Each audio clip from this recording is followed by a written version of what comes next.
Ce troisième webinaire qui s'intitule Stratégie d'enquête, documenter et dénoncer les effets des réseaux sociaux s'y concentrera plutôt sur les méthodes de documentation et de dénonciation des pratiques discriminatoires en ligne.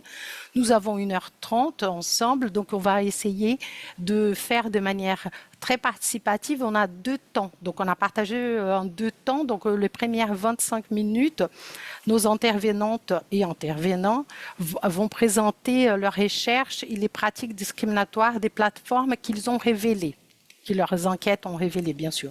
Donc, ce premier temps permettra aussi de commencer à aborder les enjeux propres à cette stratégie et celle de mener des enquêtes. Et ensuite, on va approfondir dans un deuxième temps. Et entre ces 2 temps, on va ouvrir pour les questions-réponses. On aura une dizaine de minutes. Donc, vraiment, au nom de l'équipe de Vox Public, j'aimerais déjà remercier nos 3 intervenants. Nous sommes ravis de vous accueillir et merci d'être là avec nous.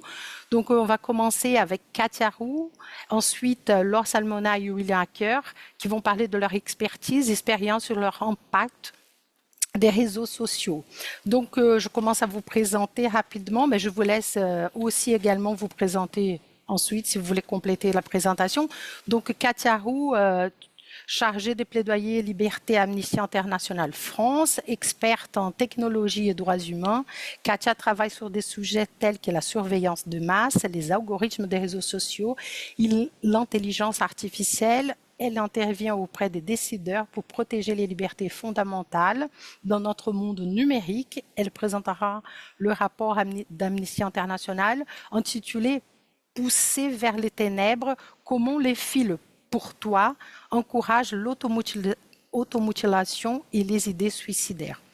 Ensuite, ce serait le tour de Laure Salmona, qui est directrice de l'association féministe contre le cyberharcèlement, militante féministe, spécialisée dans les cyberviolences de genre. Laure a cofondé le collectif en 2016 et est autrice de l'ouvrage Politiser les cyberviolences. Elle se concentre à analyser et combattre les inégalités de genre dans l'espace numérique. Elle présentera l'enquête Ipsos et féministe contre le cyberharcèlement. Cyberviolence et cyberharcèlement, état des lieux d'un phénomène répandu. Et on va terminer par la présentation de William Hacker, délégué général de l'Association nationale des gens du voyage citoyens, juriste et militant pour les droits de personnes du voyage. William est issu de cette communauté et s'est consacré à la lutte contre l'antiziganisme. Son travail inclut des projets de recherche sur les politiques publiques d'accueil des gens du voyage et la documentation des pratiques professionnelles des femmes d'origine romanie. Il est auteur de « Où sont les gens du voyage ?», récompensé par le prix du livre Écologie politique.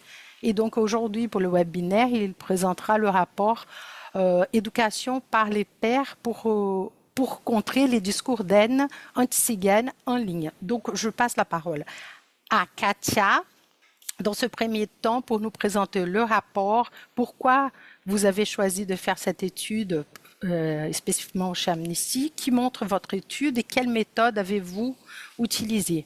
Merci beaucoup, Katia. Merci Erika et bonjour à toutes et à tous et merci beaucoup à Vox Public pour l'invitation et l'organisation de ce webinaire. Alors oui, effectivement, je vais parler de la recherche publiée par Amnesty l'année dernière sur TikTok en particulier et l'impact de TikTok sur la santé mentale des jeunes et des enfants. Alors pourquoi cette étude ça s'inscrit dans un cadre de travail plus large. Depuis des années maintenant, Amnesty International se penche sur l'impact du fonctionnement des grandes plateformes du numérique sur les droits humains dans plusieurs contextes, contexte de crise, contexte de conflit, mais aussi en fonction des différentes audiences qui sont plus ou moins affectées. Et donc, on a pu constater que le modèle de développement des grandes plateformes était particulièrement préoccupant pour les jeunes et pour les enfants, qui expriment à la fois une très forte dépendance vis-à-vis de ces réseaux-là, mais aussi une très forte impuissance à ne pas y passer des heures et une très grande impuissance face à la collecte de leurs données personnelles. Donc, une très, très grande lucidité de leur part et en même temps, des impuissances et des barrières. Et donc, on s'est fixé comme objectif au niveau mondial d'essayer de contribuer à faire de ces plateformes en ligne des espaces plus sûrs, sains et encourageants, notamment pour les jeunes et les enfants. Donc, c'est un objectif très, très ambitieux.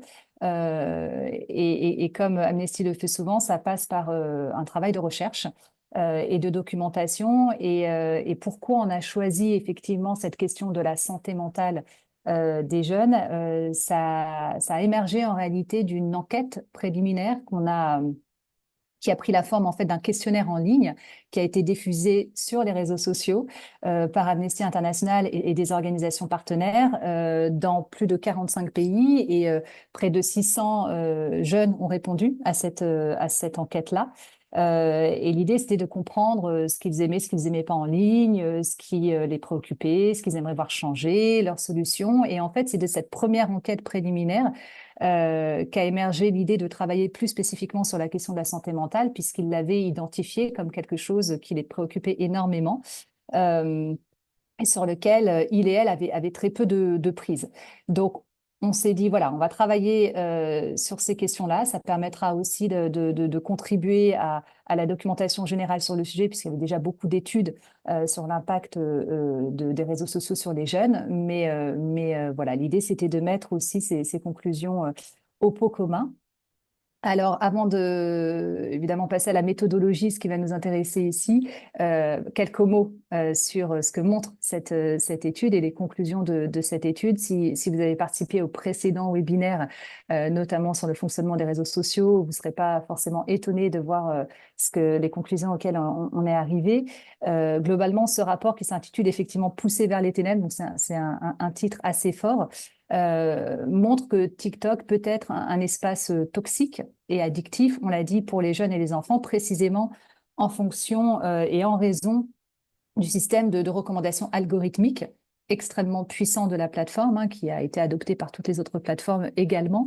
Mais TikTok a vraiment poussé ce système de recommandation à son extrême et également en raison des pratiques de collecte de données extrêmement intrusives. Donc concrètement, TikTok va s'immiscer dans la vie privée des utilisateurs et utilisatrices de sa plateforme en pistant littéralement tout ce qu'ils et elles vont faire en ligne afin de deviner leur intérêt, leur centre d'intérêt, leur niveau de bien-être, leur état émotionnel, et puis de leur proposer des contenus adaptés, personnalisés, ultra personnalisés sur ce fameux fil pour toi de la plateforme. Or, on a constaté, et on a essayé un peu d'innover dans les méthodes d'enquête, on a constaté que les enfants et les jeunes qui regardaient des contenus relatifs aux questions de santé mentale, en tout cas qui s'intéressaient, qui présentaient d'une manière ou d'une autre un intérêt pour les questions de santé mentale, pouvaient très facilement tomber dans des spirales de contenus potentiellement dangereux, notamment des contenus qui venaient banaliser, voire inciter à l'automutilation et au suicide. Alors, il faut imaginer un TikTok hein, avec ce fil pour toi et donc énormément de vidéos qui défilent à la minute. Eh bien, littéralement, on a montré que, à la base, enfin, sur la base d'une enquête technique, que entre 2 et 20 minutes, en réalité, les comptes des jeunes utilisateurs qui présentent un intérêt pour les questions de santé mentale recevaient pratiquement que des vidéos de ce type, c'est-à-dire des vidéos qui venaient finalement banaliser la dépression. Quand je dis idéaliser le suicide, presque le romantiser, c'est-à-dire que ce sont des images de soleil couchant très belles avec des messages. J'ai pas de capture d'écran malheureusement ici, mais en disant bon finalement, est-ce que la vie ne serait pas le plus belle sans moi? Enfin voilà, tout un tas de messages assez dangereux pour des personnes qui peuvent être déjà dans une situation de fragilité. Et c'est ça dont il est question parce que l'algorithme en soi n'est pas conçu pour promouvoir forcément ce genre de contenu, mais dès qu'il associe un utilisateur ou une utilisatrice à ce contenu-là, bah, c'est celui-là qui va lui être proposé typiquement pour maximiser son engagement sur la plateforme, le maintenir le plus longtemps possible sur la plateforme, collecter davantage de données, ce qui correspond au modèle économique qui est fondé sur la publicité ciblée. Donc, faire très court hein, sur sur cette conclusion, on peut dire que littéralement le fonctionnement de TikTok vient transformer les vulnérabilités psychologiques des jeunes utilisateurs et utilisatrices, euh, les transformer en un moyen de maximiser en fait le profit, maximiser leur participation d'abord sur la plateforme, mais à des fins de profit. De profit économique. Et là où ça devient très grave, c'est que des personnes, des enfants, des jeunes qui ont déjà des fragilités psychologiques, être exposés de manière continue, régulière à ce genre de contenu peut tout à fait avoir des effets extrêmement dangereux, voire dramatiques dans la vie réelle. Vous avez peut-être en tête la famille de Marie qui a porté plainte contre TikTok récemment suite au suicide de l'adolescente qui avait reçu littéralement sur son compte TikTok des vidéos incitant au suicide, voire même promouvant certaines méthodes de suicide. Donc, on voit bien que ce genre de contenu en ligne peuvent avoir des impacts extrêmement dangereux et dramatique dans la vie réelle. C'est ce qu'on a essayé de démontrer. Alors, comment? Ça n'a pas été simple, évidemment, et on est parti d'une analyse qu'on fait évidemment à chaque recherche, c'est-à-dire une étude documentaire approfondie sur tout ce qui existait déjà sur le sujet. La littérature était assez conséquente. Évidemment, il y a une analyse juridique qui reste le référentiel pour Amnesty. Et puis, il y a eu énormément de discussions de groupes avec plus de 300 jeunes et enfants de 2 pays en particulier, le Kenya et les Philippines, parce que ce sont deux des pays où le taux d'utilisation des réseaux sociaux est le plus élevé au monde, et aussi parce qu'on s'est rendu compte que finalement toutes les études en la matière étaient assez européano-centrées ou d'Amérique du Nord, et qu'il était aussi important de décentrer un petit peu la focale pour voir ce qui se passait un peu ailleurs. Donc il y a eu ces discussions de groupe, il y a évidemment énormément d'entretiens avec des psychologues spécialisés dans l'adolescence, des responsables de campagne en faveur de la santé mentale, des spécialistes de la santé publique, des enseignants. Donc, dans ces pays-là, on a aussi ajouté les États-Unis dans le scope des pays parce que c'est intéressant d'avoir un comparatif. Et puis peut-être, je vais essayer de ne pas être trop long parce que je sais que le temps est restreint, mais ce dernier point était assez intéressant dans la méthodologie de la recherche, c'est qu'on a doublé en fait ce qu'on fait de manière assez classique finalement, les entretiens et la recherche documentaire, l'analyse juridique, avec une enquête technique qui a été menée conjointement avec l'Algorithmic Transparency Institute et AI Forensics. Qui en fait ont joué le rôle de partenaires techniques. Et l'idée, ça a été de créer une trentaine de comptes automatisés de TikTok qui ont été utilisés pour comparer les résultats justement au Kenya et aux États-Unis. Et on les a paramétrés pour qu'ils puissent démontrer un intérêt plus ou moins grand pour les questions de santé mentale. Il y avait 4 groupes comme ça. Et l'idée, c'était de les laisser tourner 1 heure par jour pendant 10 jours et de voir en fait ce qui se passait. C'est comme ça qu'on a pu arriver à des chiffres de entre 3 et 20 minutes. Tous les comptes, alors les comptes évidemment qui présentaient un intérêt pour la santé mentale, au bout de 3 minutes, leur fil était inondé. Ceux qui présentaient un intérêt plus éloigné, c'était quand même au bout de 20 minutes. Donc ça reste quand même assez rapide.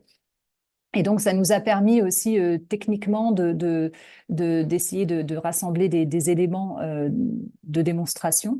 Et puis, on a, pour essayer je ne rentre pas dans le détail, mais pour contourner un certain nombre de biais, aussi gérer quelques comptes manuellement dans ces mêmes pays pour pouvoir éventuellement voilà, sortir de certains écueils en fonction du lieu, de la date, etc. Donc, c'était une approche assez innovante pour nous et finalement qui a été très intéressante parce que elle est d'abord partie vraiment de la parole des personnes concernées pour faire émerger le sujet, pour essayer de comprendre en fait ce sur quoi il et elle voulaient qu'on travaille, de partir de leurs propres préoccupations et solutions, et puis ensuite de passer par un travail assez classique doublé de cette enquête technique. Et donc là, les conclusions sont, au final, on a eu 2 rapports en réalité. Là, je présente que celui-là parce que c'est vraiment sur l'impact et la manière de faire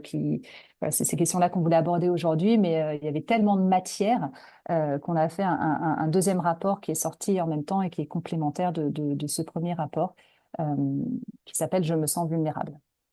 Le titre un peu... voilà. Donc j'arrête là, je crois que j'ai épuisé mes 7 minutes, peut-être même au-delà, et je répondrai volontiers aux questions. Voilà. Merci beaucoup, Katia.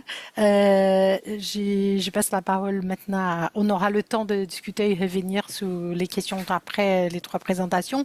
Donc là, j'aimerais passer la parole à Laure Salmona pour présenter son enquête, l'enquête menée par Féministes contre le cyberharcèlement sur les cyberviolences et cyberharcèlement de genre. Laure. Bonjour, bonjour à toutes et à tous. Merci beaucoup de m'avoir invité, Erika. Alors nous, on est à Féministes contre le cyberharcèlement. On est quand même parti du constat que, bien malheureusement, souvent ce qui n'est pas quantifié n'existe pas aux yeux de l'opinion, aux yeux des pouvoirs publics, n'existe pas ou n'est pas correctement appréhendé. Et donc, ce qui a fait qu'on a conduit cette enquête sur les cyberviolences au sein de la population française et suivi d'une enquête de victimation, parce que c'est une enquête en 2 volets, c'est pour répondre à cette nécessité de quantifier les cyberviolences pour pouvoir provoquer une prise de conscience du caractère systémique des violences en ligne et aussi de pouvoir mieux appréhender le phénomène et ses conséquences. En fait, on avait besoin d'objectiver toutes les constatations qu'on avait pu faire sur le terrain via nos actions, notamment d'accompagnement des victimes pendant plusieurs années.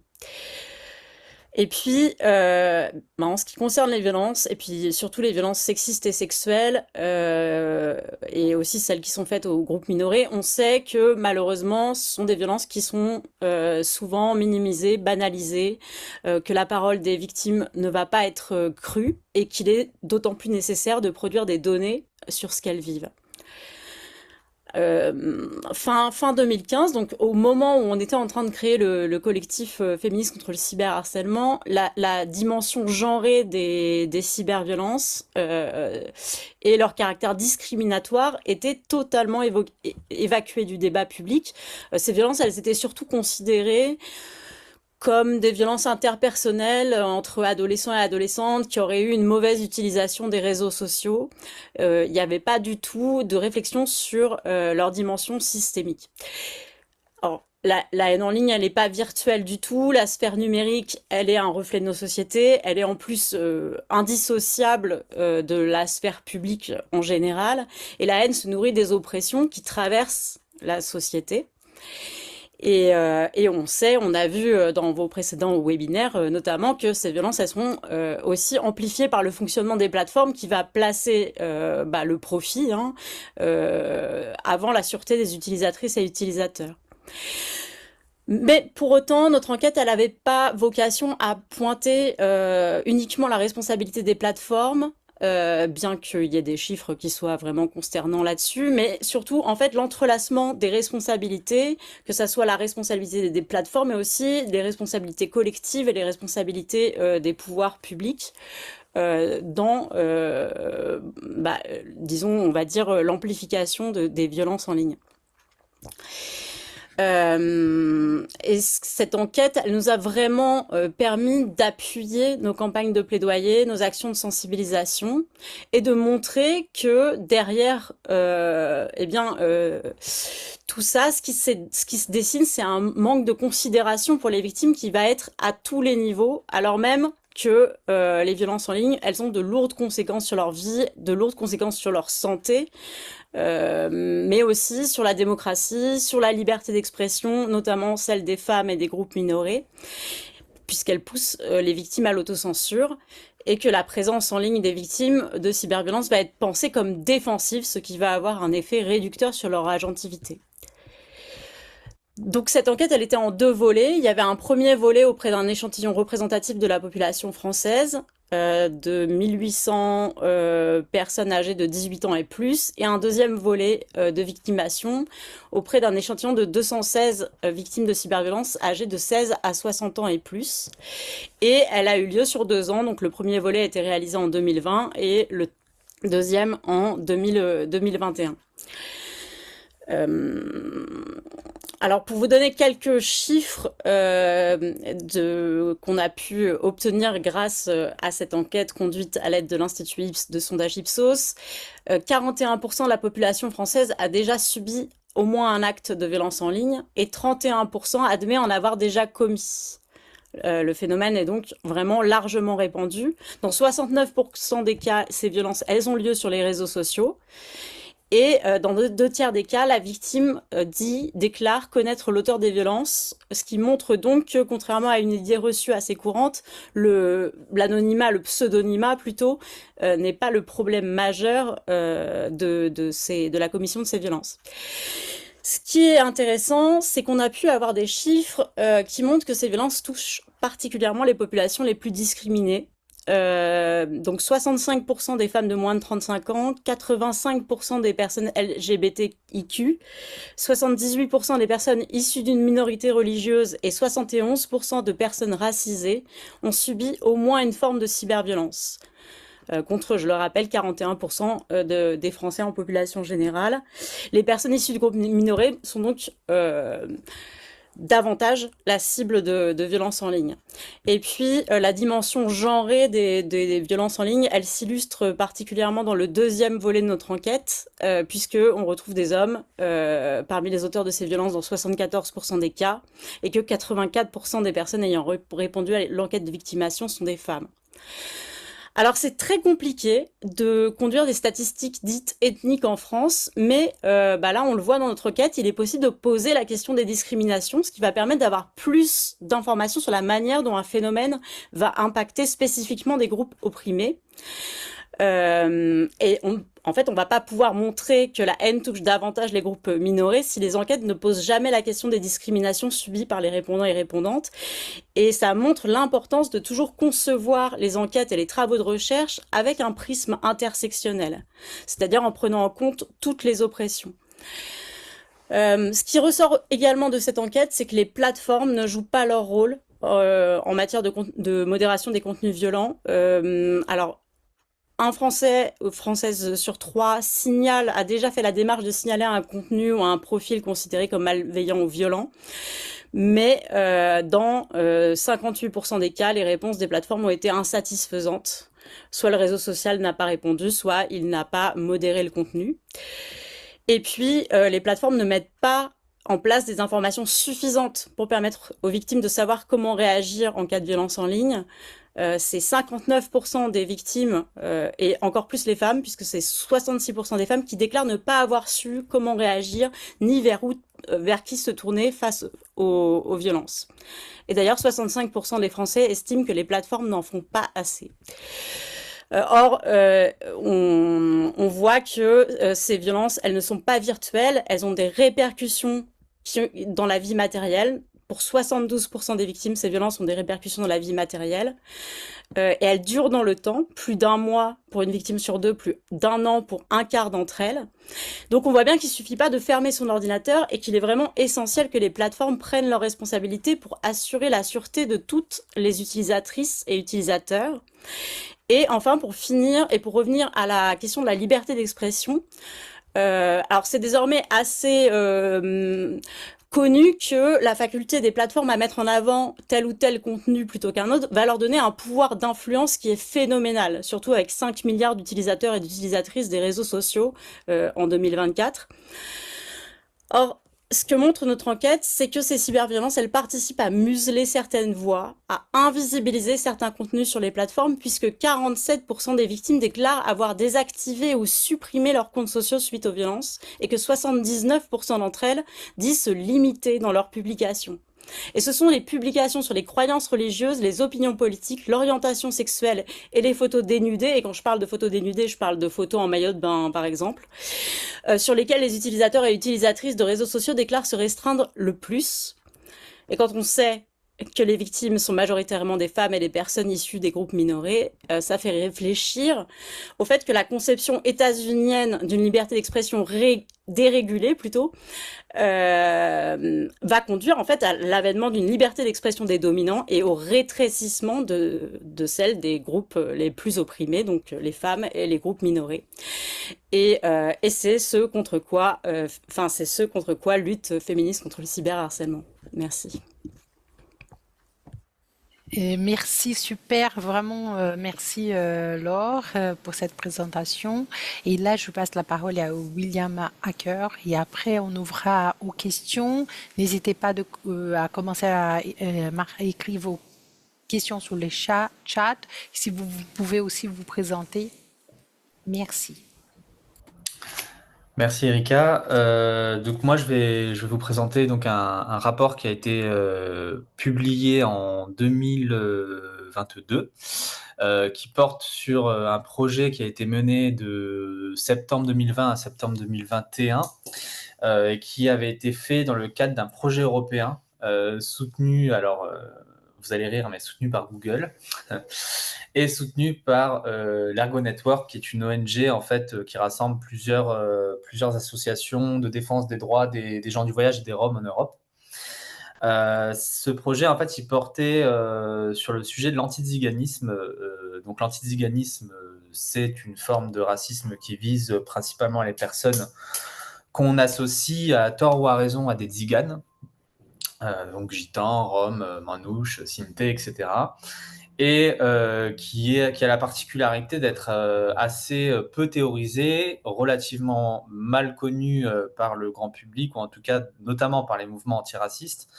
Et par contre, qui a une autre particularité, c'est qu'il s'exprime dans absolument toutes les sphères de la société de manière très décomplexée et avec très très peu de contre-discours ou de discours alternatifs qui lui sont opposés lorsqu'il s'exprime. Donc l'idée de ce projet, c'était de mobiliser des jeunes issus des communautés dites roms ou voyageurs, donc de ces dizaines de communautés différentes, très différentes les unes des autres d'ailleurs, de mobiliser à chaque fois un groupe, une équipe de ces jeunes dans un pays. Donc il y avait 10 pays participants, à la fois en Europe de l'Est et en Europe de l'Ouest, dont la France. Et moi, j'étais en charge de l'élaboration de cette équipe en France. Donc, on a rassemblé à la fois des jeunes qui venaient de différents horizons, qui pouvaient vivre en bidonville, en caravane, en maison ou en appartement. Des jeunes qui étaient d'origine gitane, des jeunes qui étaient d'origine rome, d'autres qui étaient d'origine manouche. Et on a travaillé en fait pendant 5 ans à ce que dans leur pratique quotidienne des réseaux sociaux, ils signalent tous les contenus qui leur paraissaient être de la haine anti-tzigane et qu'ils le signalent d'une certaine manière. Donc, on avait élaboré un questionnaire très précis, à la fois sur l'analyse du contenu, l'analyse sémantique, l'analyse quantitative, combien d'impact aussi a le contenu, par exemple un message, combien de likes il a, combien de fois il est repartagé, son analyse sémantique, donc quels mots sont utilisés, quels sujets sont abordés, quels stéréotypes ou clichés sont soulevés, et puis aussi l'analyse personnelle du jeune, qu'est-ce qu'il ressent face à ça. Et ça, c'était vraiment important pour nous, pour pouvoir ensuite porter un plaidoyer derrière. Donc ça a duré pendant 1 an, où les jeunes étaient payés pour signaler dans leur pratique quotidienne donc, les contenus qu'ils croisaient. Et il y a eu à peu près comme ça 200, presque 300 signalements en tout qui ont été opérés. Alors, pendant un peu moins d'1 an, plus quelques autres milliers de contenus qui ont fait l'objet de collectes sans toutefois avoir fait l'objet d'un signalement précis, puisqu'à chaque fois un signalement, ça a impliqué, je parle de signalement, mais ça a impliqué d'abord un signalement à la plateforme, parfois un signalement à Pharos quand il y avait besoin, et surtout de remplir un questionnaire qui était assez long. Donc on a eu quand même pas mal, pratiquement 300. Alors ce qui était intéressant dans cette étude, c'est qu'elle était couplée, alors toute cette activité de collecte était couplée à des rendez-vous réguliers avec les jeunes. Donc on se rassemblait, on discutait de ce qu'on lisait, on crevait l'abcès parfois, parce que c'est pas simple toujours d'analyser ces contenus, etc.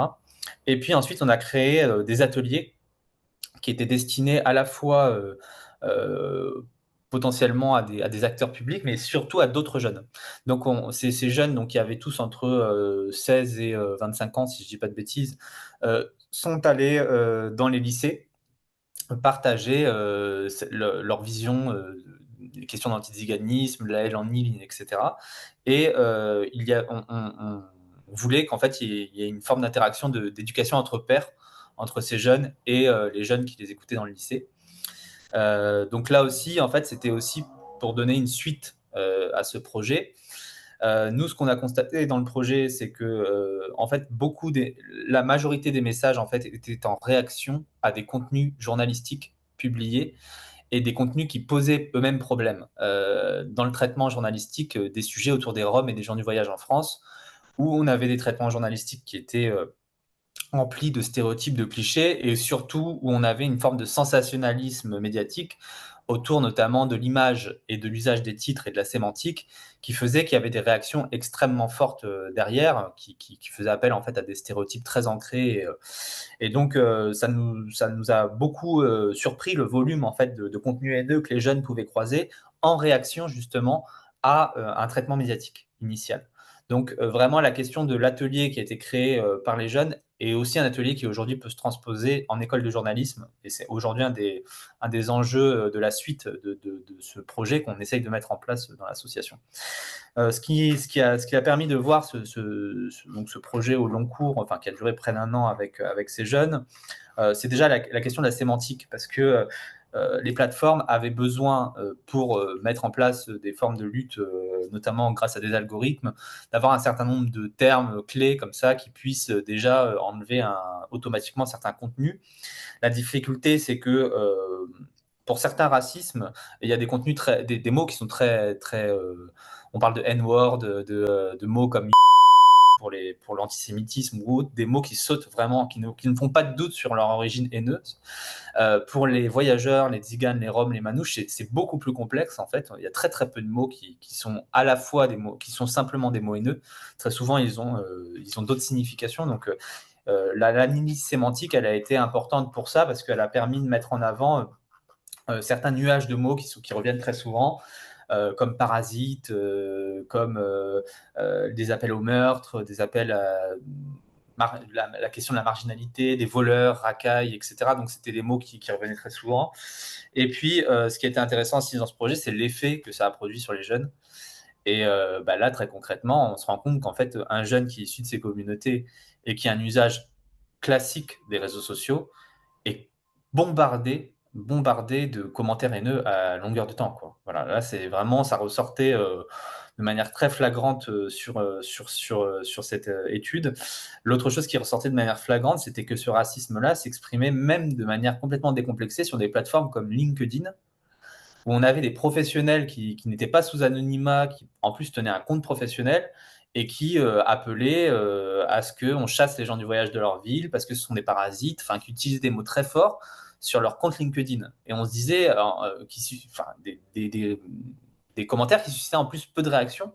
Donc, qui montraient vraiment aussi le caractère, on va dire, complètement oui, sans filtre en fait de cette expression anti-zigane dans les réseaux sociaux. Beaucoup de contenus aussi ont été analysés sous l'angle de la forme et du style qui était proposé. Par exemple, est-ce qu'il y avait des contenus qui étaient plutôt tournés sur des profils humoristiques, la caricature, est-ce qu'on utilisait l'image pour transmettre le message haineux, est-ce qu'on utilisait des figures de style particulières, etc. Donc là aussi, tout ça avait vocation en fait à être repris au niveau européen pour améliorer les modérations algorithmiques. Nous, concrètement, ce qu'on conclut dans ce projet, c'est que la modération, elle est complètement insuffisante. Avec le recul aujourd'hui, je me dis qu'elle est encore plus insuffisante aujourd'hui, notamment depuis le rachat de Twitter transformé en X, où là, on n'a plus aucune modération. Enfin, c'est vraiment assez affolant de voir que même dans un usage classique, on est bombardé de messages haineux au quotidien. Les médias ont vraiment un rôle pivot dans la lutte contre les messages de haine en ligne. Vraiment, je pense que là, on peut pas lutter contre les messages de haine en ligne sans travailler sur la question du traitement médiatique À mon avis, c'est deux choses qui sont imbriquées profondément. On a aussi constaté que beaucoup de contre-discours et donc aussi une manière de lutter contre cette haine en ligne émergeait sur TikTok, notamment grâce à des créateurs de contenu qui viennent de ces communautés-là, donc des jeunes qui viennent de ces communautés et qui vont éduquer, entre guillemets, d'autres jeunes sur ces réseaux. Donc il y a vraiment un enjeu aussi de soutenir cette création. Je pense qu'il y a un enjeu de rémunération sur les plateformes pour les jeunes créateurs, notamment de contenu éducatif ou autre, qui est à souligner. Et puis, je pense que nous, sur le sujet principal, particulier de l'antiziganisme, on se rend compte qu'il y a de toute façon une méconnaissance et une ignorance tellement importante que la lutte contre les messages de haine en ligne passe aussi par d'autres biais qui sont des reconnaissances, par exemple, des persécutions pendant la Seconde Guerre mondiale, des questions liées à l'éducation ou autres, donc qui sont beaucoup plus larges que simplement travailler sur les réseaux sociaux et sur les effets de modération, de signalement. Je tiens quand même à signaler que les plateformes, dans, on va dire, 8 cas sur 10, retiraient les messages haineux. Par contre, à l'époque, je parle de l'époque, Pharos, même sur les appels au meurtre ciblés, etc., nous n'avons eu aucun retour sur l'ensemble de nos signalements. Voilà, donc ça, c'était aussi assez saisissant pour les jeunes à l'époque.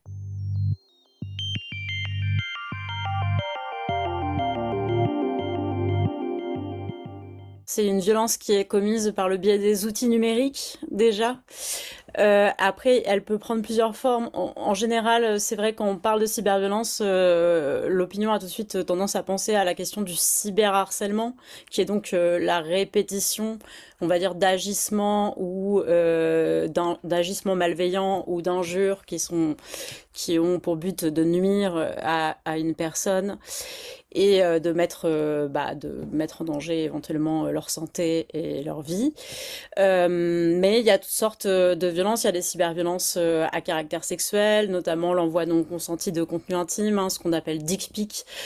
Souvent, l'envoi non consenti, de contenu à caractère sexuel, donc ce qu'on appelle dick pic, la diffusion non consentie de contenu à caractère intime, donc tout ce qui est présenté par les médias comme du revenge porn, mais il est préférable de ne pas utiliser les mots des agresseurs pour le définir.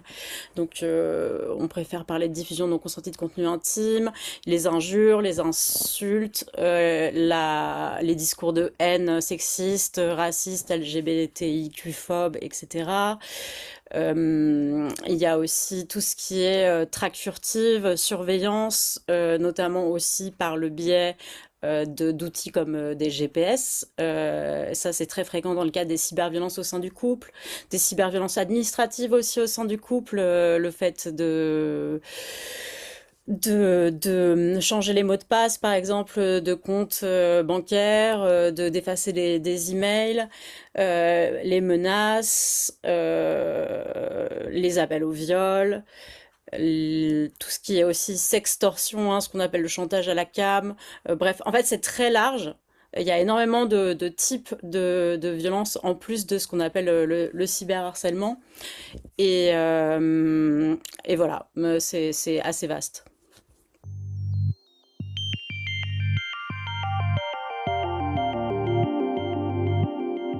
Les plateformes n'ont pas du tout réagi à notre enquête, malheureusement. En revanche, ça nous a vraiment permis de mieux nous faire entendre des représentants et représentantes des pouvoirs publics, on va dire, d'avoir des chiffres. Très rapidement, la même chose pour moi. Alors, nous, on a une réponse parce qu'en fait, avant de publier le rapport, on partage les conclusions. On a partagé les conclusions de l'étude avec TikTok.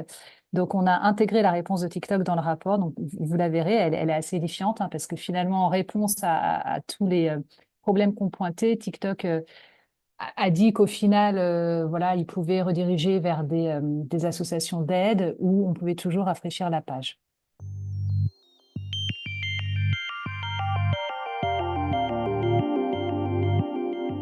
nous, on a eu deux cas de. Alors, pour la plupart des commentaires, ce sont des commentaires individuels, effectivement.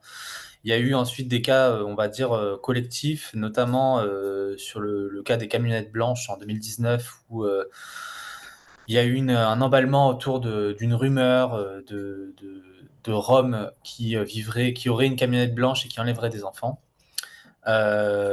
qui a mené à des agressions physiques et à des chasses à l'homme. Et le paradoxe étant que les personnes qui ont subi des agressions physiques étaient turques, n'étaient même pas roms en plus. Mais bon, ça a amené à une espèce de psychose qui a duré plusieurs années et qui revenait par vagues comme ça sur Snapchat notamment. Avec des personnes roms qui étaient filmées dans des gares ou dans d'autres espaces publics et où on disait attention, ils volent les enfants, et donc il y avait des réactions très violentes qui se produisaient en réel. Et puis, je dirais que la plupart des temps, l'instrumentalisation politique, en fait, elle est faite par des politiques, des hommes politiques ou politiques locaux, qui vont notamment utiliser la méthode de la pétition en ligne pour demander l'expulsion ou alors la mobilisation d'habitants pour chasser les Roms ou les gens du voyage. Alors ça, c'est quelque chose qui est assez courant et qui évidemment est repartagé énormément sur les réseaux sociaux et suscite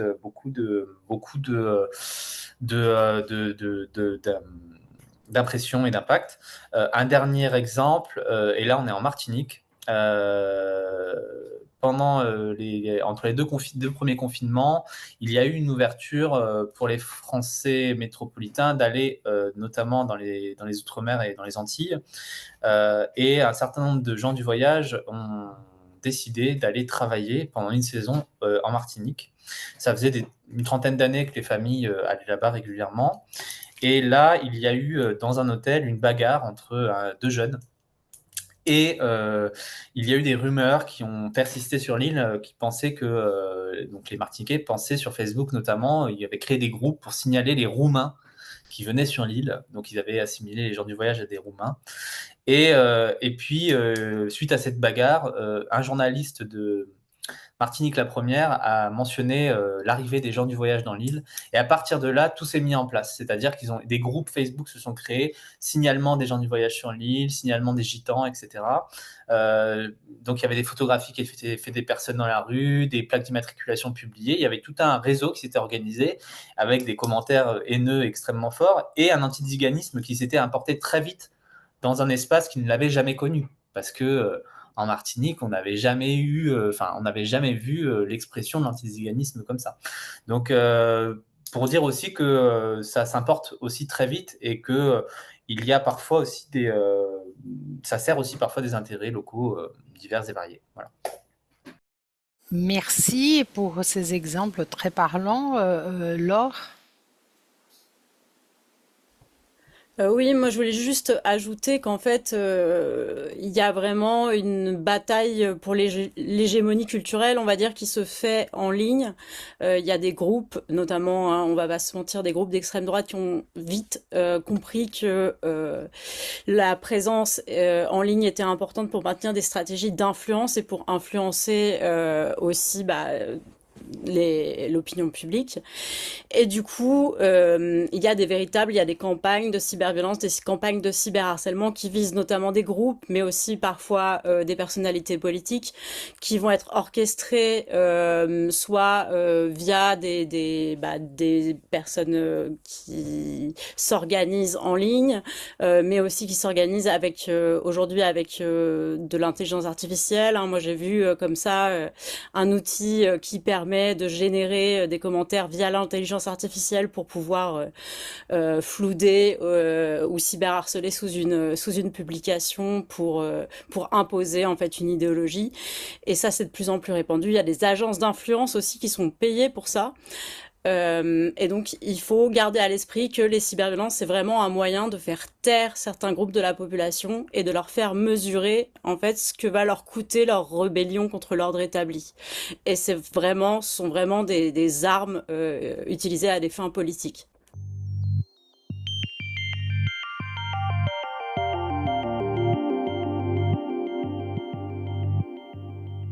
nous, on avait deux demandes principales. La première, qui était assez spécifique vis-à-vis de TikTok, c'était de pouvoir arrêter le profilage en ligne à travers donc ce fil pour toi de la plateforme. Et donc de laisser finalement le choix reposer sur les utilisateurs et utilisatrices de manière consentie et éclairée et explicite, de pouvoir effectivement s'inscrire ou se désinscrire de la recommandation de contenu. Ça, on n'a pas eu de réponse et on n'a pas eu gain de cause, évidemment, de la part de TikTok. En revanche, on avait aussi une demande beaucoup plus large qui concerne pas que TikTok, mais tous les réseaux sociaux et qui était liée à la demande de changement du modèle d'activité, et notamment sur la publicité ciblée et son interdiction. Là-dessus, TikTok a beau jeu de dire qu'en fait, ça sera interdit pour les moins de 15 ans en Europe, mais en réalité, c'est ce qu'impose le DSA depuis maintenant pas très très longtemps. C'est une législation européenne qui va interdire la publicité ciblée pour les mineurs de moins de 15 ans et donc la collecte de données, de leurs données sensibles, personnelles sensibles. Donc, le problème, évidemment, c'est que ça concerne qu'une catégorie de la population et qu'une zone géographique également. Donc, on n'est évidemment pas satisfait de ces réponses. L'idée, ça va être de poursuivre le plaidoyer, de continuer à sensibiliser, à documenter. Je disais au début que ça s'inscrivait dans le cadre d'un travail plus large sur le fonctionnement des réseaux sociaux, y compris en période de crise. On avait enquêté aussi au Myanmar ou en Éthiopie. À chaque fois, on alerte sur le fait que si on ne réagit pas, ça va se reproduire, et à chaque fois, ça se reproduit. Donc là, l'idée, c'est évidemment de continuer à documenter, mais d'interpeller aussi. Et puis, évidemment, la suite pour nous, ça va être de continuer le travail avec les personnes concernées, les jeunes utilisateurs et utilisatrices avec qui on a travaillé dans le cadre de ce projet-là, de cette recherche-là. Donc, ça se situe à deux niveaux, puisque c'est aussi un projet international mené par le mouvement d'Amnesty. Et donc, il y a eu en avril dernier un sommet en Argentine qui a rassemblé des jeunes du monde entier, y compris de France. Et l'idée, c'était de pouvoir les amener à discuter, à échanger, à pouvoir pointer les problèmes et exprimer leurs solutions et voir comment, effectivement, eux, ils envisageaient la suite et comment ils et elles pouvaient être acteurs et actrices du changement. Donc ça, c'est l'idée aussi de continuer finalement à se faire l'écho de ces demandes-là à travers leur propre mobilisation. Et au niveau français, on a essayé à notre échelle, à notre niveau, de créer aussi ces espaces-là. Donc, dans la continuité de la publication du rapport, on a organisé des ateliers avec des jeunes de différentes régions en France pour susciter le débat, partager un petit peu les expériences, les pratiques, réfléchir ensemble à des leviers d'action. On était assez bluffés, encore une fois, par le fait que non seulement ils avaient des mots très, très lucides à poser sur ce qui se passait en ligne, mais surtout une très, très bonne connaissance aussi de tout l'écosystème et y compris du cadre réglementaire et de leurs droits en ligne. Donc, on a fait plusieurs ateliers en ce sens-là, y compris je crois, modéré par Vox Public. Donc l'idée, c'est de construire sur ça et de continuer à avancer avec les personnes concernées, de se rapprocher aussi de familles de victimes. Ça fait partie des suites qu'on souhaite donner à cette étude. En ce qui concerne TikTok, plus particulièrement, il y a un collectif qui s'appelle Algos Victima qui s'est créé autour d'une avocate, l'avocate qui accompagne la famille de Marie, précisément, dont je mentionnais le cas tout à l'heure, et qui rassemble aujourd'hui plusieurs familles de victimes, avec l'idée de pouvoir porter une action en justice.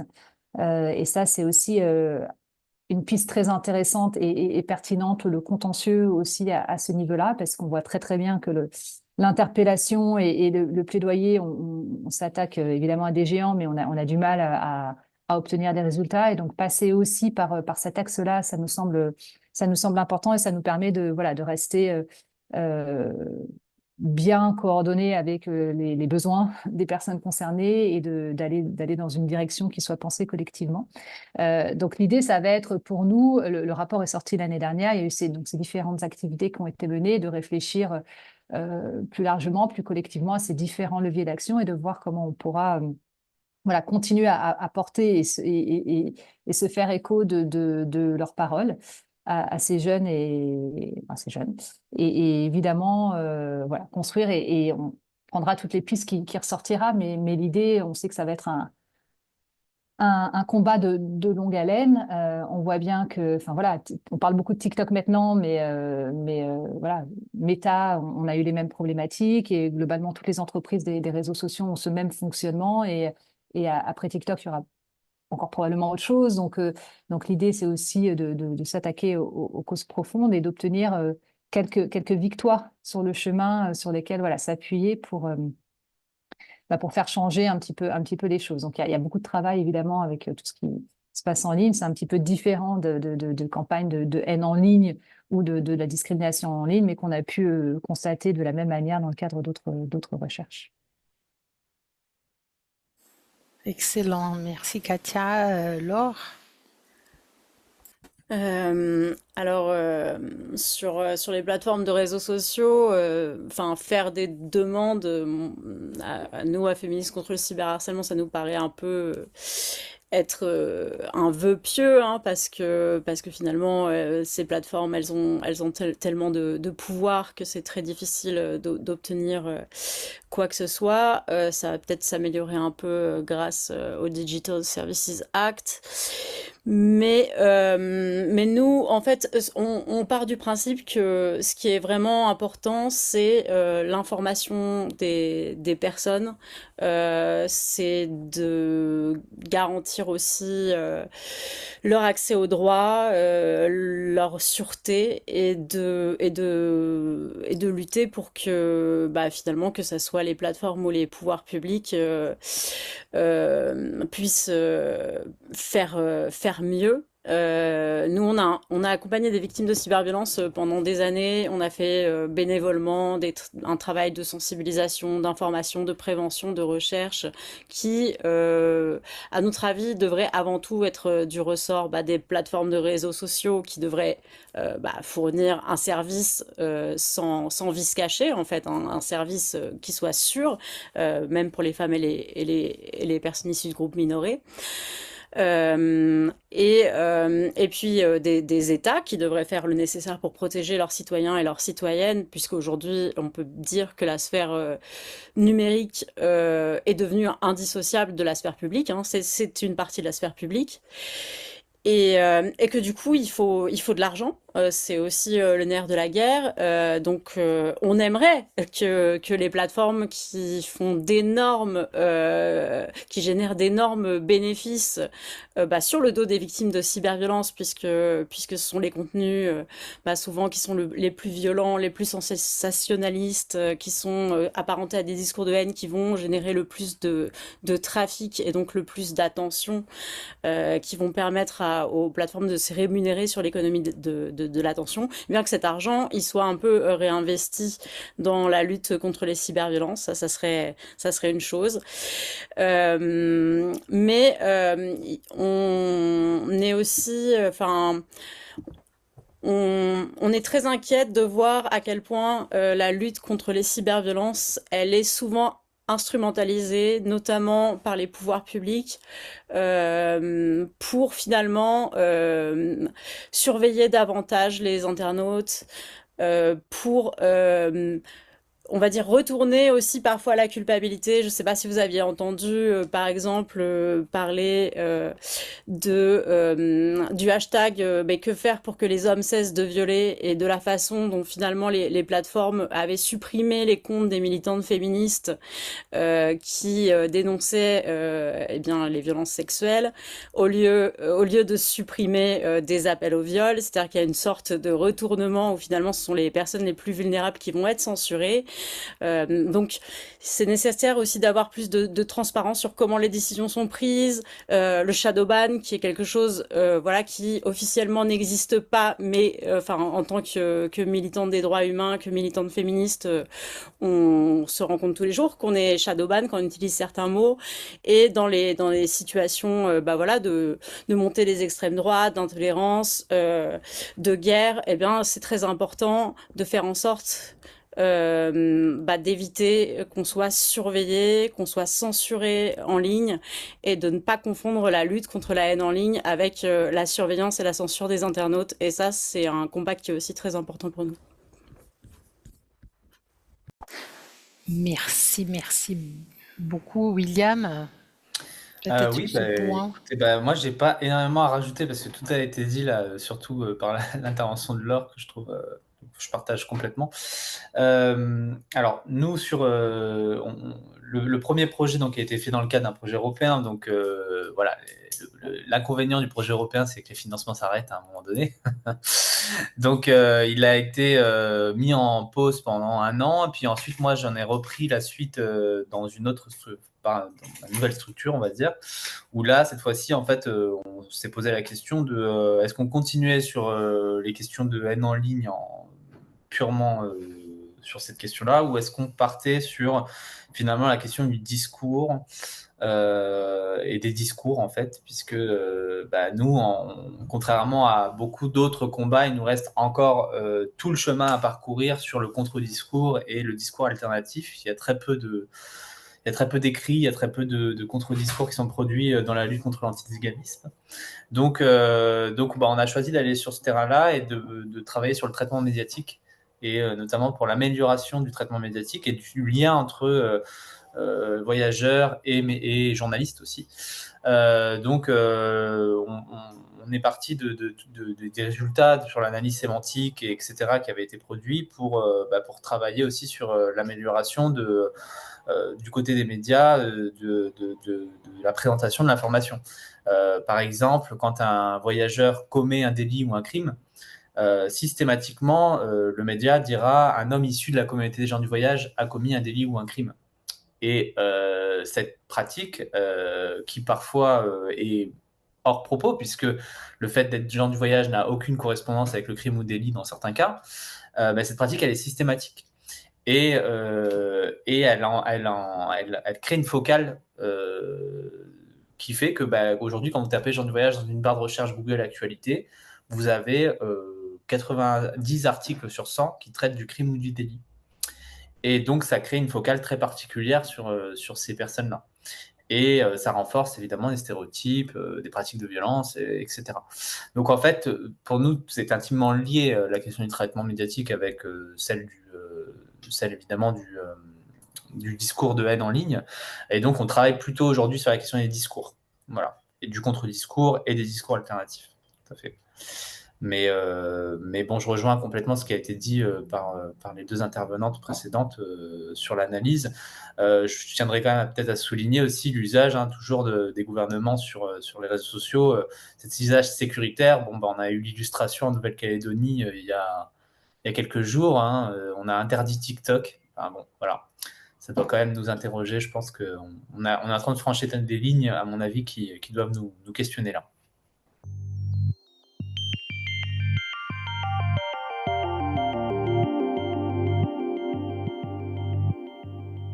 Alors, je crois qu'on a déjà effectivement commencé un peu à aborder la question, et probablement que là, ce qu'on est en train de faire là aujourd'hui est aussi une illustration de ça, puisqu'on a parlé de la nécessité de continuer à sensibiliser, à en parler, à construire aussi un contre-discours, un contre-narratif, de ne pas laisser la place à ces discours de haine d'un côté, ou effectivement à ce système algorithmique et à des contenus qu'on n'aura pas choisi de l'autre qui arriveraient. Donc je pense que oui, ça passe d'abord par la création d'espaces de discussion collective, d'échanges, de mise en commun des recherches, des conclusions, et puis de réflexion de stratégie commune. Moi, je mentionnais tout à l'heure le contentieux, ça peut être un angle, en tout cas, d'un point de vue assez intéressant, et qui peut se mener aussi collectivement sur des affaires qui peuvent être fortes, qui peuvent être portées aussi publiquement et attirer l'attention.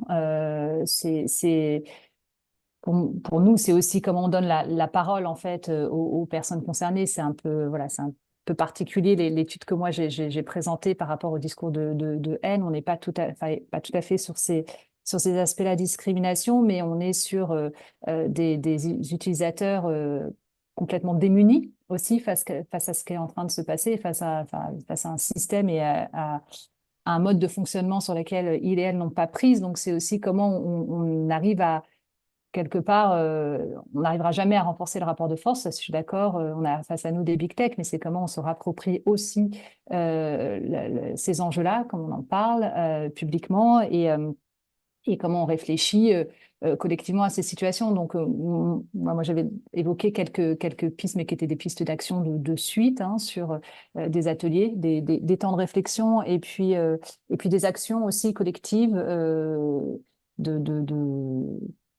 on peut mutualiser des ressources sur certains temps forts ou à des moments où on sent que voilà, il y a aussi stratégiquement, politiquement, il peut y avoir un momentum ou une échéance, quelque chose qui nous permettra de parler de la situation et de ne pas laisser finalement la parole et la place libre à ces contenus haineux et discriminatoires ou effectivement menant vers des situations très, très difficiles dans la vie réelle, entre guillemets. Nous, c'est probablement un des défis majeurs, c'est de montrer que ce qui se passe en ligne a des répercussions sur ce qui se passe hors ligne et comment c'est lié et probablement essayer d'avoir réussir à qualifier juridiquement la responsabilité de plateformes en ligne, c'est compliqué, mais certains cas, peut-être certaines affaires pourraient nous permettre de créer un précédent et de s'appuyer dessus pour davantage leur appeler à la responsabilité et de s'appuyer aussi sur un certain nombre de cadres qui sont en construction. Donc, quelques pistes.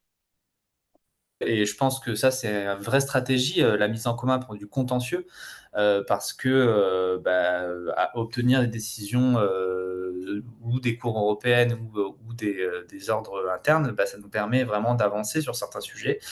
Et je pense que malheureusement, on devra compter sur le contentieux pour avancer sur certains sujets. Et puis ensuite, il y a la question aussi de la contrainte économique.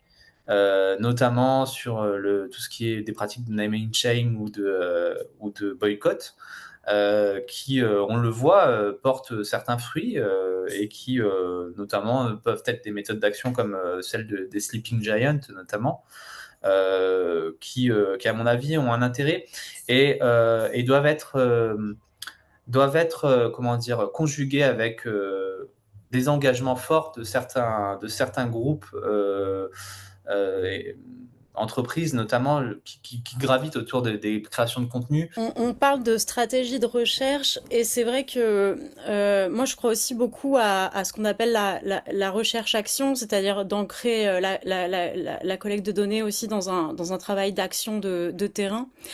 Et je pense que quand on voit l'isolement des victimes de cyberviolence, quand on voit aussi à quel point finalement les réseaux sociaux sont en train de déliter un peu aussi le lien social, ça me paraît super important de réussir à s'organiser collectivement, mais en comprenant et en mutualisant nos vécus. C'est-à-dire que je pense qu'il y a beaucoup aujourd'hui d'activistes ou de personnes de la société civile qui subissent ces violences, mais qui ignorent peut-être qu'en fait c'est le quotidien de plein d'autres activistes, de plein d'autres organisations de la société civile, et puissent finalement mutualiser, mettre en commun leurs expériences pour pouvoir créer une forme de sursaut collectif, pour pouvoir organiser des espaces de solidarité, pour pouvoir en fait faire du community organizing, parce que je crois beaucoup aussi au community organizing. Et c'est comme ça qu'on reprend du pouvoir, parce que Internet, quelque part, c'est nous. En fait, ce sont nos données, ce sont nos contenus qui créent cette sphère numérique. Et donc, on parle beaucoup de Big Tech, mais on peut reprendre le pouvoir sur Big Tech, mais pour ça, il faut d'abord s'organiser. Et je pense que l'organisation, elle passe aussi par des organisations qui sont hors ligne, parce qu'on a beaucoup tendance, quand on parle de questions numériques, à se dire ah bah oui, il faut faire du cyberactivisme, mais d'expérience, pour construire des mouvements qui durent, il faut se rencontrer. dans le monde matériel. Il faut pouvoir se faire confiance, il faut travailler ensemble pendant longtemps, ça prend du temps. Il faut mettre ses expériences en commun, essayer de trouver des solutions communes. Et tout ça, c'est un travail bah, que je pense la société civile se doit de faire, doit se donner la peine de faire parce que bah, finalement là les nouvelles technologies elles sont en train de façonner un monde qui bafoue les droits humains, qui devient de plus en plus dangereux pour les groupes minorés et pour les femmes et voilà il est temps de s'organiser.